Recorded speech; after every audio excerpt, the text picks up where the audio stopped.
Around Africa, I find most of people in the developed countries, to start with South Africa and Nigeria, very attentive and taking notes.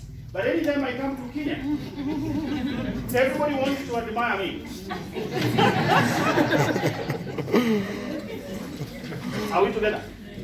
Because when you look at me, you will listen to this. But what do you carry home with you? Because the most important thing is what you can go through when you're back into your house.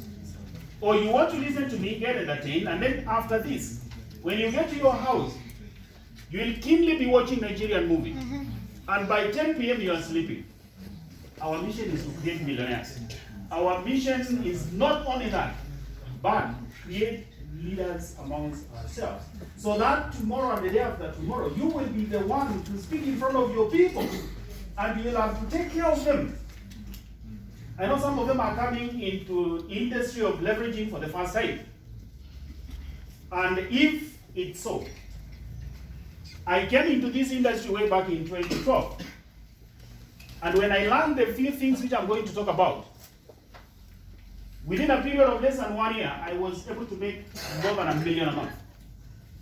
And within my second year, by God's grace, I managed to move for my wishes. I had dreams.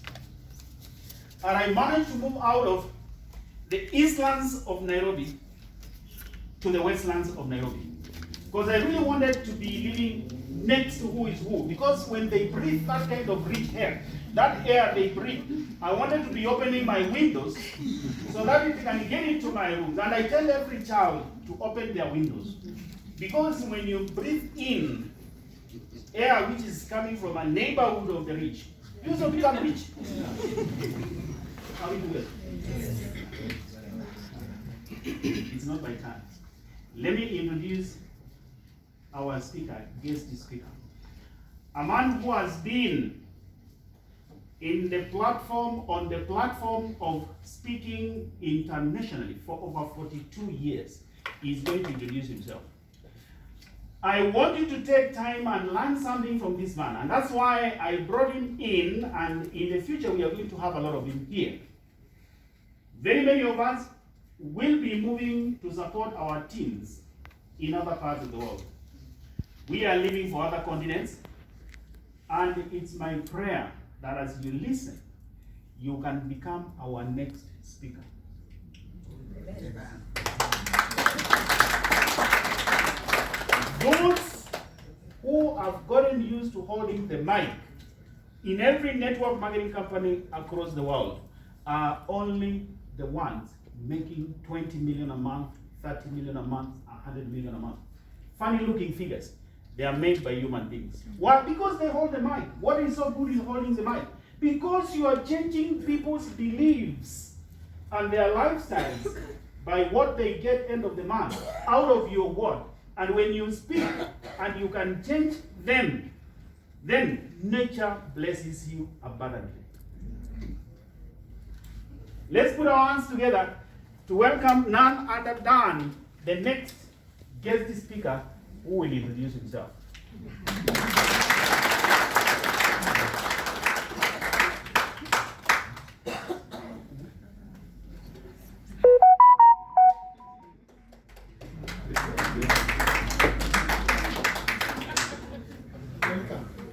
Oh my God. Good afternoon, ladies and gentlemen. Good afternoon. Good afternoon, my fellow Kenyans. Good afternoon. It is my great pleasure to have this congregation here. And I'm very, very excited to see so many faces being black, because I've for so many years lived in countries where I'm only counting a few black people within a congregation, a meeting like this. And I'm so excited because I'm realizing that black man is there. My name is Joseph Muli Kalevi. I was born in Kenya. I was educated in Kenya. I worked in Kenya. but I decided to go and look for greener pastures elsewhere. And I landed in Canada, about 45 years ago. And at one time, I decided to come back to my motherland and take care of the inheritance of my parents and my brothers who are late as we talk now. But they have children who are close to as many as you are. It's important that you know a little more about my background. I don't intend to talk much because much of what I could have talked, I think the last speaker has taken quite a bit of it. And it is great because he has done it maybe probably much better than I could have done. But he did a good job. Clap for him.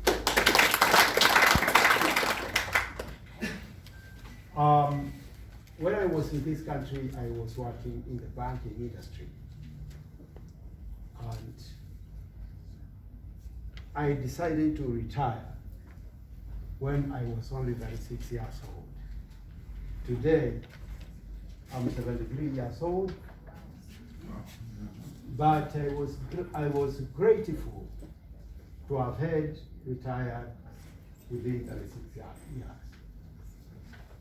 My intention when I got a job in the banking industry, in the first week, I liked the job and I felt it was not important that I would be holding the notes belonging to other people.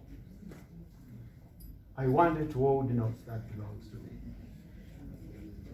And so I started building my future from that background. And when I retired at 36, because from the records I was pretty good within the work, everybody, including the director of the banks I worked with two major banks here. That is Standard Chartered Bank and Cooperative Bank. And every time I was being told, Joe, come on, don't go. There is great future in this industry and you are going to be a great man. But I knew it was not possible to be a great man when I was a servant of the great man. Nobody would like to be overcome by his employee. So when I realized that, I decided to go. I was persuaded, and I didn't like doing that. I didn't like working. Then we joined up a few guys from Cooperative Bank, the Kenya Commercial Bank, Standard Chartered, National Bank, and we took a few other professionals, and we decided to make our own bank. That time you could only register a building society, and we registered one, and in 4 years we had 12 branches and an headquarters. That was the 13th one. And then some great guys felt they had to have a share in that bank, and we denied them the opportunity. And the prize we were given was that all the banks that are being operated by black people, those black people were thieves. And public money, customers' money, community money was at risk. And of course, everybody was to come and withdraw their money. As if that was not enough, I think the law is still there, saying that anybody who was working with a financial institution that did not succeed, even though those banks were never liquidated, he is not eligible to work with financial institution or a bank in this country. And if you look in the Kenya laws, I don't think it was ever amended. So we were left out. When you lock a dog in the house and you start beating it, what happens? Not even a dog, a cat. What happens? It leaves you with scratches if there's no opening. But because we are so tidy, we could not make any noticeable scratches. What we did is we jumped through the window. And I remember we put somebody's face, we took soil and put in somebody's eye so that he cannot see us anymore, so that we can get a way out. And we got a way out. And that is how we landed in Canada. We did not go as refugees, but we went to look for better opportunities because we had not been given a good environment in our motherland. However, we forgave them because I would say, like Jesus Christ, they didn't know what they were doing. I've worked with the several governments. I've worked with the Canadian government. Of course, I'm a citizen of Canada. Like my brother Miguna. He is my great brother, wherever he is. Let him have a good time. You meet him, tell him that Joe Kalevi said hi to him. I worked with the Canadian government. They first of all took me back to school. They wanted me to come and work here to be able to sell Canadian products in the Eastern Africa. But because of my performance, I was taken to the Canadian embassy in Boston, in Connecticut, in the USA, and I was able to teach American community the Canadian culture of doing business. And I was very proud teaching the white man on how to do things in his own life. I felt good and I did it well. And as I was continuing, I decided to retire from that job and the Canadian government, because in Canada the culture is totally different from here.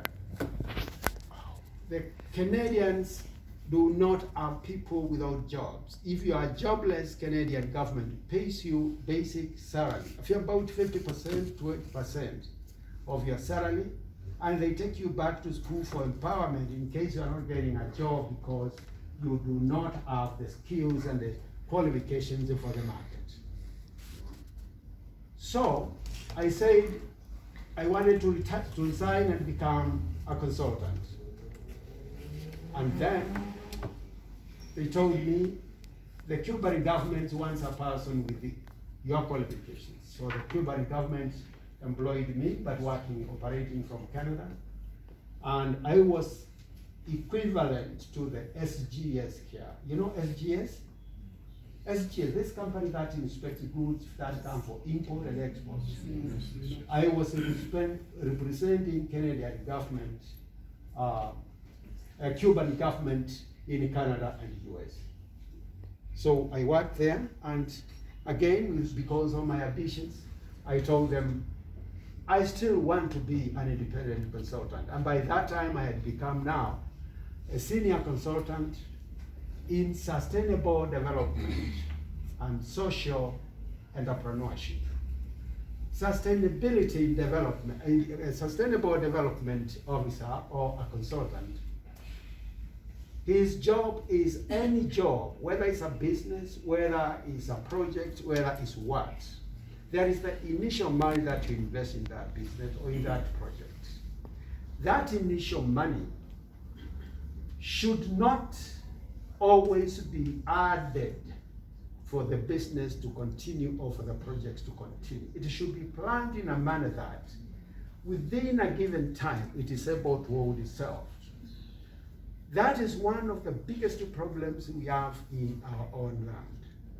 That all our taxes goes to projects that have been started from day one, and even today they are being funded by the government.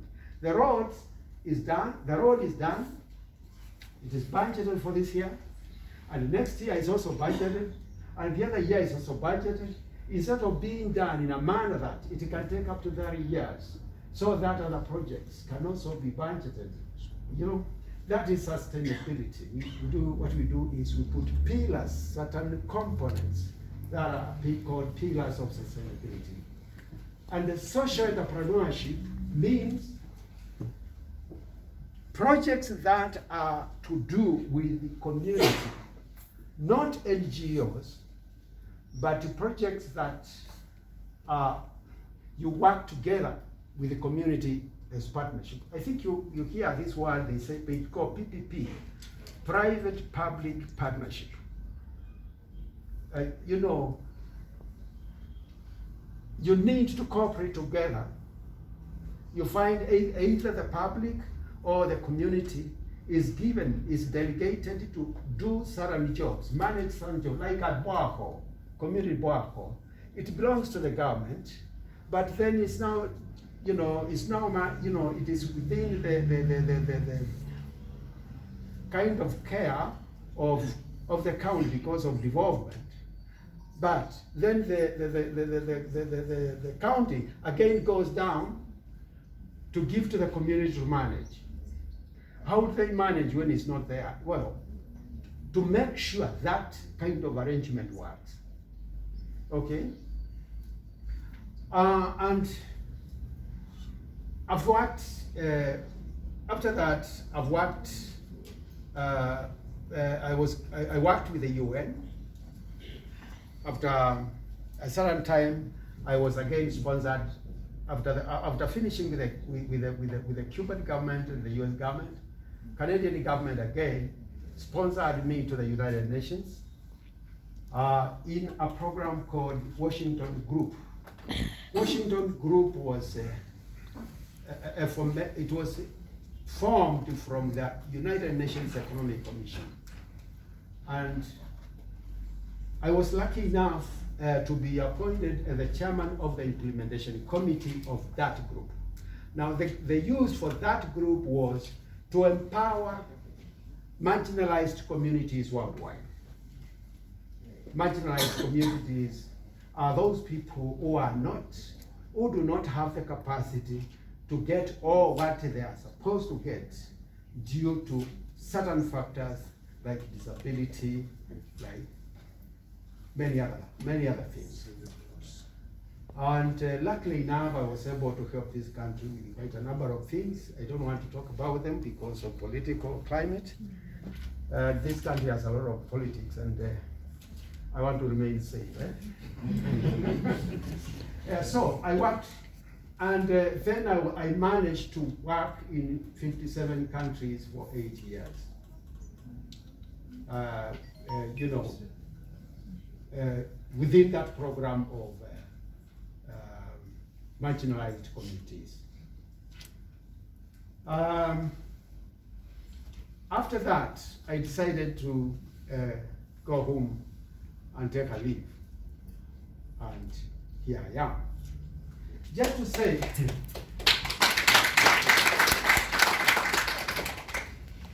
say, just a few words about today.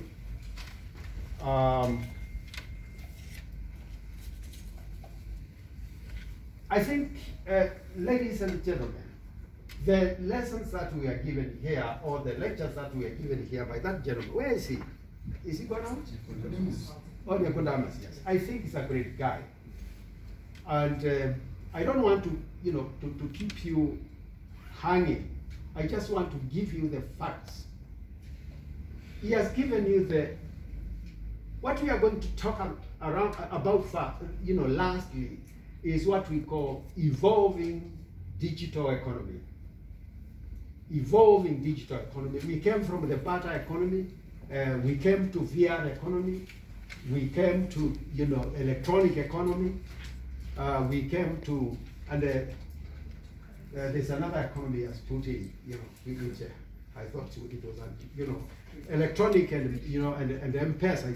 I thought it was one and the same thing, and these cards that we use in the machine to be able to draw money or to transfer money. That's the same economy. And now we are coming to digital economy. And the digital economy is a great opportunity for people in the world. And you are not in digital economy, I think you need to think twice. Many times, I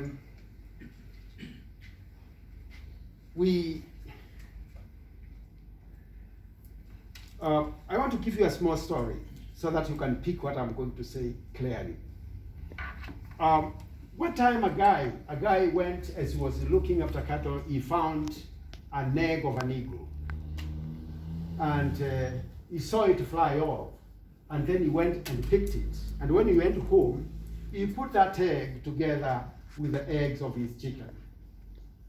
And finally, it was hatched together with the chicken. And they lived together. And the eagle never noticed that it was an eagle. It stayed together.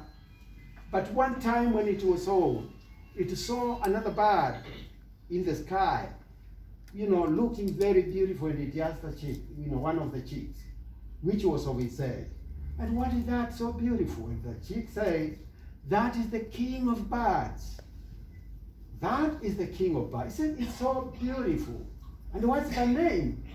It's an eagle. But this guy here did not know he was an eagle. And he got old and died without ever knowing that it was an eagle.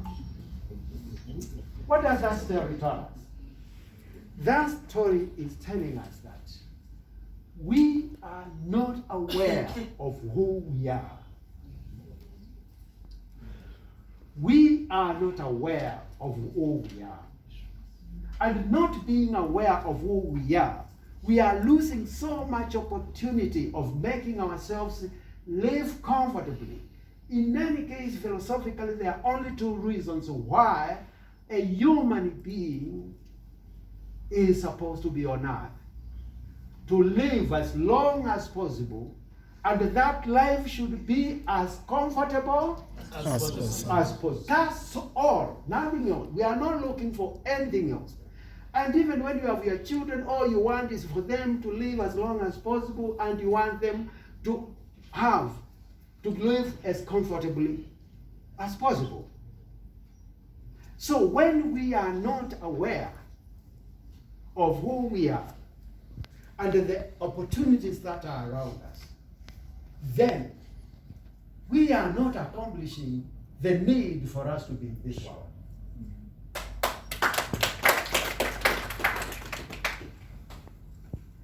I will give you another example, another story, a small one. And please take it comfortably. It doesn't need to hurt anybody or for anybody to feel belittled. But majority of us are born with eyes open, but they are still blind. They go to school when they are still blind. They don't see, but they have their eyes. They grow up, they get married when they are still blind. I don't even know how they see their partner. They are still blind. And finally, they work when they are still blind, get old when they are still blind, and they die. Still never noticing that they have eyes to see. There are two things that we are supposed to get from that. The first thing is, when we are using our eyes, when I was school in the 60s and the university, who we are talking, there's a professor who was called Professor Donald in the University of Nairobi. I don't know whether any one of you was there during that time. And the Professor Donald was a Dutch guy. He was a priest, and he was a very, very, very good philosopher. And one time when we were in school, and at that time he was teaching the Langata Seminary and the University of Nairobi. I will not tell you where I was, whether I was in Nairobi or I was in Langata. Because every time I say that, people start making decisions on themselves and say, oh, you couldn't manage priesthood. The girl around you was too beautiful for you, she tempted you along this. But what did God say? What God does say, he said us to the shore of Nairobi. And we were about 17 guys. And they told us, go together, visit about 15 stands. And in each stand, without communicating or showing anything to your friend, just write what you have seen in that stand. And we went. And it was amazing when we went back. And he was saying, don't leave. When everybody has written is when you are moving to the next one. But don't show your friend what you have written. And you should not show even in the next one. And you don't show again until we come back to the class. And we wrote. And we went back to the class. And then Professor asked us, Joe, what did you see? I read. And then I had, the other guys. And when we read all our reports, they were so diverse that you couldn't imagine. We were all visiting same stands. What did that teach us? What he wanted to teach us is that you do not see everything that is capable of seeing. You only see, majority of us only see what is in our field of interest. Only a few guys were able to see things that we could definitely say they are not in their field of interest, but it was because it was able to be seen. And again, ourselves, we are not able to see everything. Even if we go out and you ask people, what did you see in that room? Some will never see these pictures around because they will never mention about it. Even if you ask them about the carpet, they will not even know the color. They will tell you, oh, I knew it was a carpet. Was it black? Or I can't remember. You understand? So it is very important that even when we look at opportunities, we see all there is in the opportunity, but we do not have to choose which is which. However, after seeing all what it is, we can then make a choice. And one of the things that make us not see that is because we are asleep and we need to wake up. We are asleep, we need to wake up. And when we wake up, it's the only time we will be able to have two things: to be aware and also see the reality. You cannot see the reality unless you are aware of it. Another point is we have become victims and have been colonized by our culture. Every time when I decided to go to Canada, my dad asked me, I only hear people are going out there for education. I've never heard somebody saying he's going to live there. And you are not going to with my people. Now, my wife and children became his people immediately. Instantly. They are his people. And he collected the clans and told the clan that this guy is mad. This guy is mad, he should not go. I told my dad when they came, I told them, I have no problem. These people are yours. I know that. I also know I am yours. But even traditionally, I have crossed. My house is not in your compound. It's out there.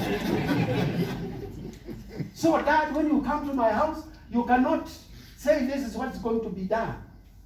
When I'm here, you'll say it because it's your household, but when I'm out there, I will also say the same to you. And you know what made them change their mind is when I told them, we are going to the court, and we are going to write an affidavit saying that I'm leaving these people under your hands, and they should get same lifestyle as. And I will be out there, and when I come back, I should find my people the same way I left. And then huyu mtu amekuwa atujui mtoto amezaliwa kwa hiyo kama kweli. So what I want to tell you is that we have a big problem of acceptability within ourselves is too difficult because we have to do something that had been done by somebody else. Unafanya hivi kama nani? Ni kama nani mwingine alifanya hivi unataka kufanya. So when we come to digital economy, we want to be followers, not leaders, and we are saying huyo alikuwa akiongea kama nani, hiyo kitu hatujaisikia mara nyingine. Kwa hivyo huyo mtu hatujui hata mambo yake. This non-acceptability of the reality is also becoming a big problem to you. And that is why even you becoming rich is a real problem, because you do not even want time to accept you are poor or you are rich, but you are denying. You are living a life of denial. Another factor that is making us not be able to even appreciate, appreciate ourselves as who we are is an element they call, I am saying they call because to me it doesn't exist, they call risk. They call risk. You know, it is too risky. It is too risky. It is too risky. You know, remember, even Novatech, it's too risky. Ladies and gentlemen, let me just be very frank to you. How many people, you plan to go home, and that bus, like the bomber, the bomb blast. My two daughters were here on holiday, and one of their friends had an office in Cooperative House. And I sent a message. They called me and told me they didn't have enough money. It's like they needed more money. And I called the bank manager and I told him that I told him my daughter are coming there, and I had a small account there. I'm not a rich guy, but I can feed myself. When they come, pay them 50,000 shillings and sign write a debit note, fax it to me, I will sign it and fax it back to you, because that was the technology that was there at that time. But then they didn't know the name of this guy. So when they were going to go and pick this lady who was in the Cooperative House to go to Daima Bank, by then it was called Daima, there was a Daima Bank, to go to the bank with her together with that note, they forgot in the house, they didn't remember the name of the manager, of the director. So the matter to that, they were to board in Saudi B, and to go, and they ran back to the house, and they come back to the matatu stage, now to take another matatu to come to town. But the matatu that left them was blasted by the bomb. And the only reason why they were saved is because they had forgotten that small note. That is a risk, okay? They could have forgotten. You understand? So we have no control over risk. And what we need to do is accept it's with us. It's our reality.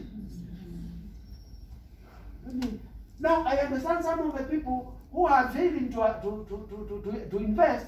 They are saying, nilichanganya siku ingine, nilichanganya siku ingine, nilichanganya na mwingine. I want to ask yourself, and this is not an embarrassing question, and I always ask for forgiveness when, because I'm living in a culture where, people are a little more open than here. Here, there are certain things we are not supposed to talk about. We are only supposed to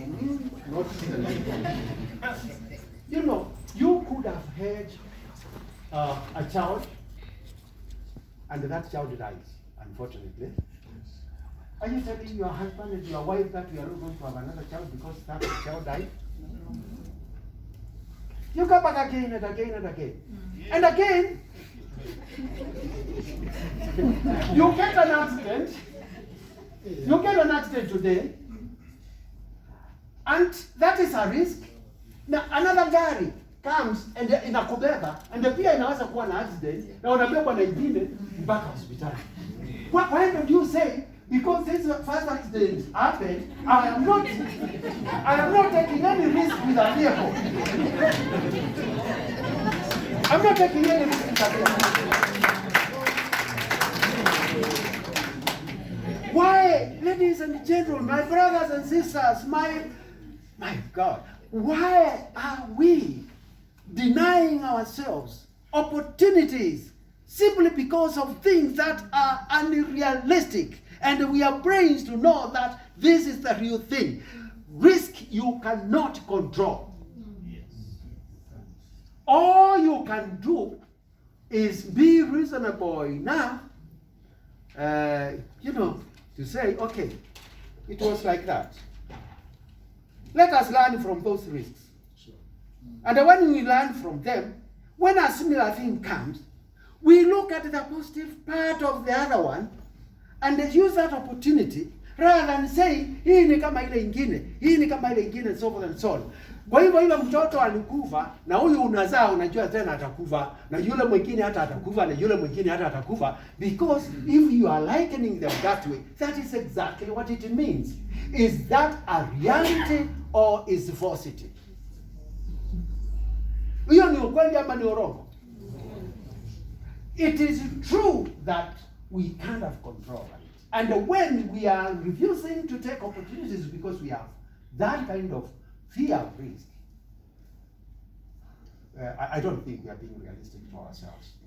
And the other part that I need to also, give you a hint on, is that I was not born a teacher. In fact, I went teaching and nikashindwa.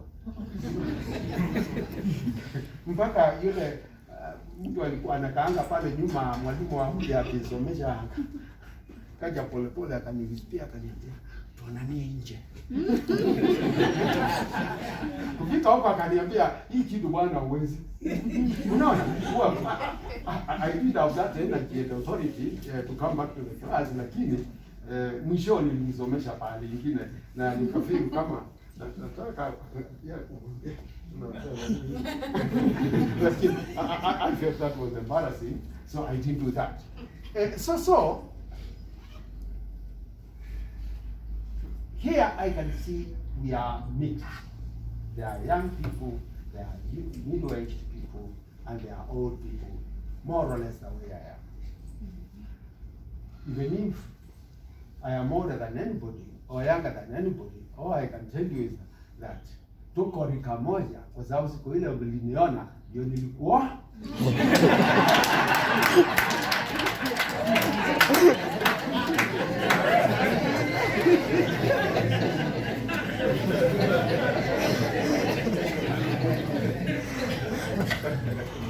guys who are retiring or who are employed and they will one day retire, or those who are in business, one of the things I'm telling them, when people look at me, they say, oh, you are 45, I tell them, oh, excellent. In fact, I only celebrate, all the time I celebrate my birthday as 35.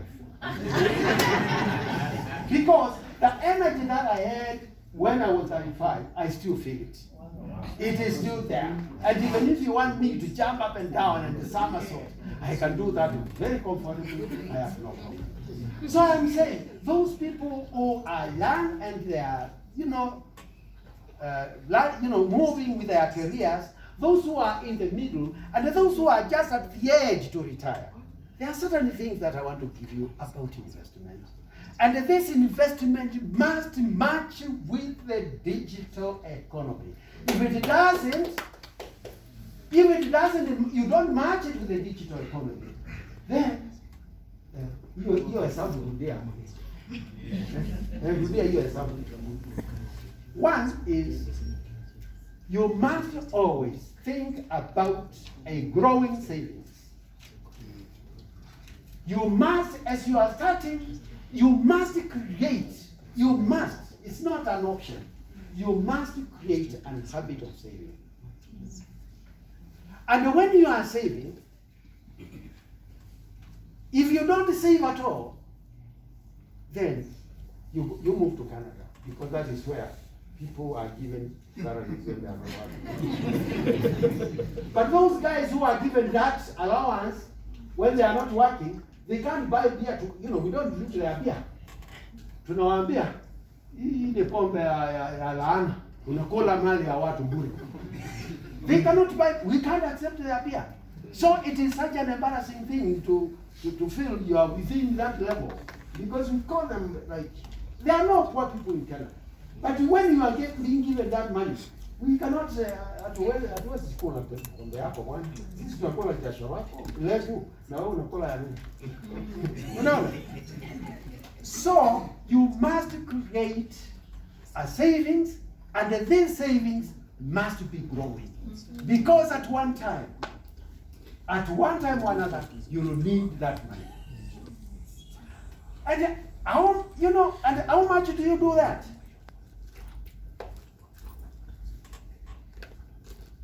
How do you do that?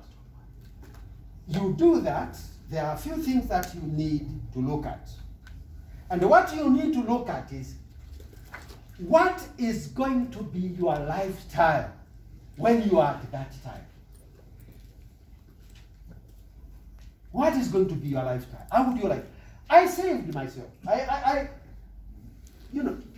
there is no question about it. I did it.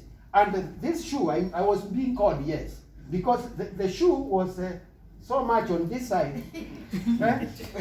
On this side, ilikuwa inasema yes, na ilikuwa nikinewa yes. Number two, I also was very careful in the company I am in. Ikiwa ni kwamba ni ya pombe,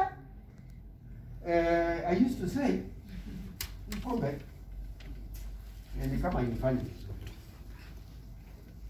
I wanted to live the life I'm living now. The standard of living. The standard of my lifestyle. I am very comfortable with the lifestyle I have. But then, it is because when I was saving, I had something I had on, I'm saving to live this kind of life. So when you are saving, save with a picture of the lifestyle you will want. And the other thing is, how do you save? Yeah, you said you are saving, and you want to save to have a certain type of lifestyle, but how do you do that? I am sure this has been talked around about, many times. First of all, you look to save for an institution, or you need to save within a scheme that is safe, fairly established. Of course, you're not going to, you see a train coming from Kibera, and unakimbia unasema Mungu wako, unaenda unasimama katikati hapo na unasema Mungu atanisaidia zimegomba. Is that practical? No. So, you must also look at things, angalia institutions zile zina save, and unajiweka hapo. Na ukijiweka hapo, uimagine ile maisha itakuwa nikitaka iko namna gani. Ndio, that is why we say I'm growing. Alafu mwishowe saa ile ina machua, you have also, hiyo pesa ukichukua ile savings yako, now that saving, usiende kuweka wholesale, ati kama uende kujenga nyumba, ama ikiwa huko kujenga nyumba through the other part of your income, don't build that time. Don't try, because you try, you are dead. Do you know why you are dead? First of all, ikiwa umepatiwa 1 million na unajenga nyumba, na hii nyumba hata ikiwa ni ya kukodisha, you have already finished the 1 million, you are broke. Now, what you are starting to get will take you between 8 to 10 years to recover ile milioni yako. Lakini saa ile hii inatoka kidogo kidogo, unakula. Saa ile unakula up to 1 million, kile unaona ni hand heel. Do you know hand heel? Unajua hand heel? Wakati wanaita mvumbi ama by the way, haya mamkao. So like I don't quite a bit of makao. So it is a hand heel. So unakula ile investment yako, unakula, unamaliza na hakuna saving iko, kile unaona ndio hand heel. Na hiyo hand heel sasa saa hiyo ile umekula up to 1 million ile ulispend yako. Sasa kile kinakuwa kikitoka tena ni ile ya yaani kidogo kidogo tu. If you want to build that kind of a thing, do it when you are between 35 and 45. If you don't build those hand heels that time, at your retirement time, don't attempt. Chukua hiyo pesa yako, utafute mahali. And from the research that I have done, and it has been done by institution, the return for that 1 million of yours, iweke mahali ambao unaweza kupata a place where you can get it at an average of 3% per week. I've done this, overseas, and there we are paid on weekly basis. So everything is based on weekly. I don't need to tell you where to take it. I don't need to tell you, because you already know where to take it. Now, the difference between that hand heel of yours is, and this time you are going to put that money, is that you are only going to eat the proceeds of your 1 million, and the 1 million remains there, and the only little difference that will come between inflation and there are no economists here. Are there no economists here? Where that guy was giving us this lecture, because he knows this. Come on, why does I'll make you get to that now.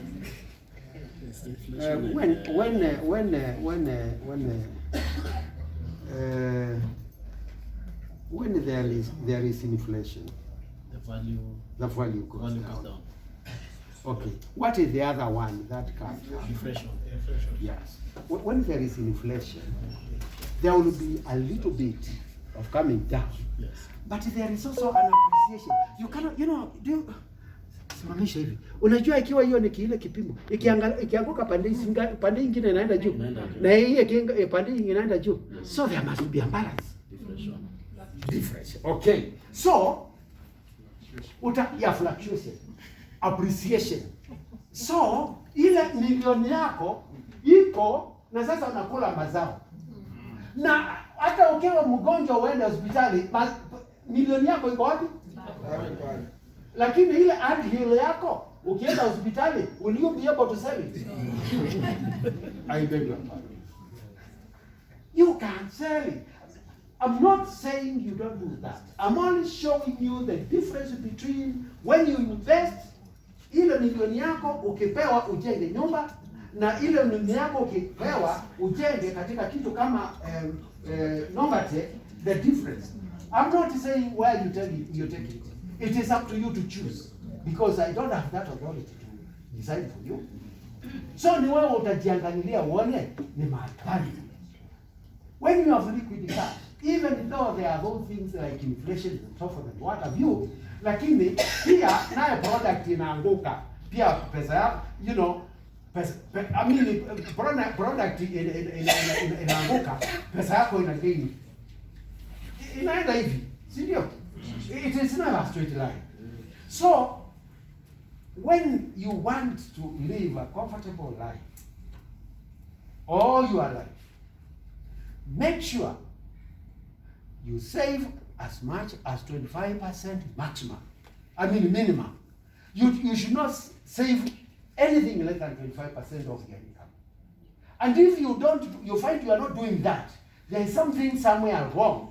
Investigate yourself and be realistic to be able to see the real thing. So that when you save, and ikiwa ni mambo unataka kufanya ya kujenga manyumba, ya kujenga nini, fanya wakati ule wewe bado kuwa karibu kuretire. Saa ile unakuja kuretire, don't attempt. Put your money somewhere where it is liquid. And you only eat ukule ile mazao yake. Ukienda kwa benki, ukute benki it is not giving you the right rates. Si utatembea. Utafute ni wapi utapata. Na ukikutana na mzee kama huyo si atakwambia kuna kakitu pahali angalia. Hata yeye hata kuforce, you will make a decision because the decision is yours. Ladies and gentlemen, there is also another small thing that I may want to mention to you.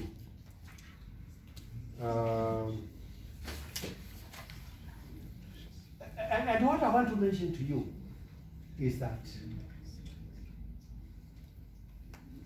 if you look into all those economies, if you go into them in detail, you will find there are three classes. There is the top class that has everything. There is another class here which is struggling, and kuna class nyingine pa imeketi tu. Kuna class nyingine pale chini inaketi tu. One of the reasons why Novatech is taking efforts to teach you on how to invest is because the studies that have been done about the reasons why we suppose God created us is that, one, we need to be independent. We need to depend on one another. And this one is very clear. My father gave it to me very, very early, because I told you I did pretty well, you know, in my job. And I bought a car in the village of, I don't know how many square kilometers, and there was no other car there. And I told my father, it is going to take a long time for anybody else to be able to buy a car in this village. And then my father smiled. My father, he didn't go to school much, but he was, I think he was a very wise man. Then he told me, he took me a ride with it. And he went, we ate meat, and he told me, you must buy 2 other kilos independently, because you know I am a couple. Moja ni ya mamako, ile ingine ya mama huyu, ile mwingine yako. And we did that. And when we are coming back, he told me that you pray that other people in this village also have cars. Because if that does not happen, this car of yours is not going to take more than 5 years as a good car. Kila mtu akiwa na haja, kwa hii village yote anakuja kwako. Akiwa na haja, mtu amekonjeka atakuja kwako. To make the matters worse, and what touched me most was that he told me, if you came home and you had a double puncture and you have only one spare, it will take you a whole day. And in those days, the only place where you could have a car repaired a puncture is 30 kilometers from my home. Akaniuliza, mbele hii kwanza hii hata iwezi kupelekwa na baiskeli, and besides a car it was only bicycle. Ile ingine ni ile horse cart. Ile inabebwa na ng'ombe. And tell me, ng'ombe ikienda kilomita kama 5, ikibeba tairi nyuma na hiyo kati yake, how long it will take? Akaniambia, if you woke up and found that, and it was only that day you can call it off, will not work. But if your neighbor here had a car, you could borrow the tire, or if you don't borrow the tire, you could take your tire, anakimbiza huko, itatengenezwa na kurudisha, unaweka and you go. Therefore, what does that teach us? When we are living within a community and you are the only rich man, you can never be comfortable. But when all of you have, when you don't have, unachukua kwa yako, your neighbor. When he doesn't have, anakuja kwako. And there is that kind of exchange. And we will now be able to live that long life and as comfortable as possible. Therefore, I don't think the intention of these people, Novatech guys, when they make an extra money and they call you here, it's not because, so even though they may be compensated in one way or another by the company, because of course the company must market itself. If it is using them to market, they might have that kind of arrangement. But what I'm seeing very positive about it is that the intention is everybody to earn, everybody to be comfortable, everybody to have something above average. Because now we have 3 classes, and these 3 classes, unless we make them one, we are still going to live in a lot of problems. Ladies and gentlemen, I was not told the time I am supposed to talk. And I am seeing my boss here looking at me suspiciously. Maybe I've gone beyond, maybe I've gone beyond what was supposed to be. But all I am telling you is that the last word is, does anybody here know Kenya Breweries? Does everybody know when it was started? You can guess. Huh? You can guess, because long time ago. Well, I think I know. Kenya Breweries was started in 1908. Thank you. Kenya Breweries was started in 1908. Tell me today, how many people who were born in 1908 are alive today? Now, if a company can have longer life than you people, why are you fearing at kuna risk yoyote hii company inaweza malizika? We have approved that companies can. I'm not saying that it can't, but I'm saying chances if it's running properly, it can, run for hundreds and hundreds of years. In Canada and in India and in UK, in the US, there are companies that are almost 800 years old. And they cannot even, some of them cannot even trace those who started it. So when you have that kind of fear, why I'm saying that you are just denying yourself opportunities, but I'm not again saying you become careless. You don't have to become careless. You need to be analytic. But I have searched, because I'm an investor, an heavy investor in Novatech myself. I'm not joking. Yesterday I got my dividend. I've never come to talk to people like you. This is the second time. He has been pushing me. And the only time he convinced me is when he told me that, if you talk to them, you might win 1 or 2, and you have reduced the number of the poor people in this country by that number. That is what touched me. But about money, I don't care too much about it, as long as have enough to eat, and when I need medication, and I was so shocked, by the way. I was so shocked that this country does not insure people who are 70 and above. Yes. That law should be scrapped. I don't even understand why we should have politicians and MPs here when they are not taking care of those people who built this nation. That is extremely insulting. How can you insure? Do they belong to them? Do they belong to them? How? I was told it's big risk. What?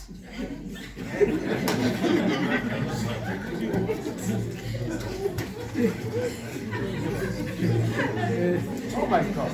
It is completely incredible. That those people are the ones who built this country to where it is.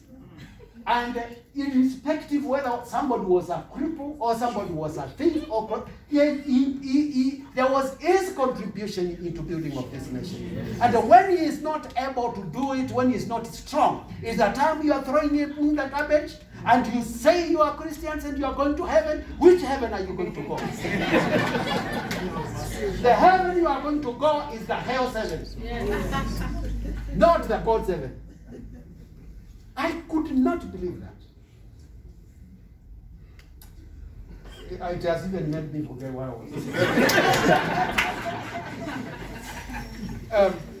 was saying. What I was saying is that, I am able to pay for my, and when I noticed that when Corona came and it attacked me. I think the insurance told me, it elapsed because, your age is above the age. Oh my God.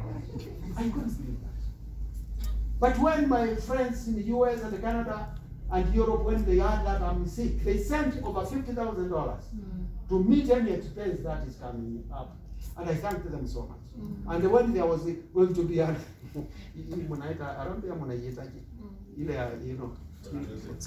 WhatsApp, no, please. Even if you are doing it, don't put my name there.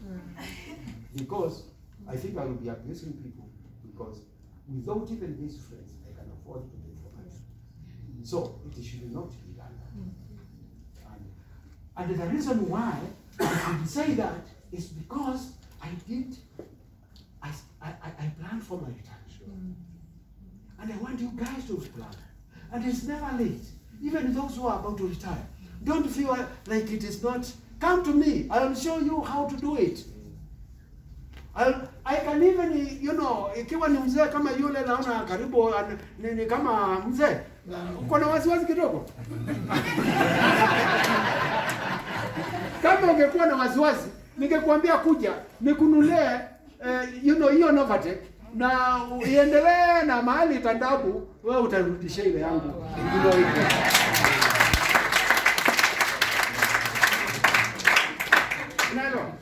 And brother, I want you to live with your people. You cannot survive alone. And God had a reason to create, more than you. More than one person. We must live, we must live in peace, and we must live loving one another. And you are, hii maneno ya ati mimi nebo ati nebo kamuikaba ati Muli ati that is sheer nonsense. It does not add any value to you by being who you are. I went to Canada. Those, because where I went, sasa ingine najipeleka mbele kidogo. Nikaenda nikakuta I was the only black, family within that village.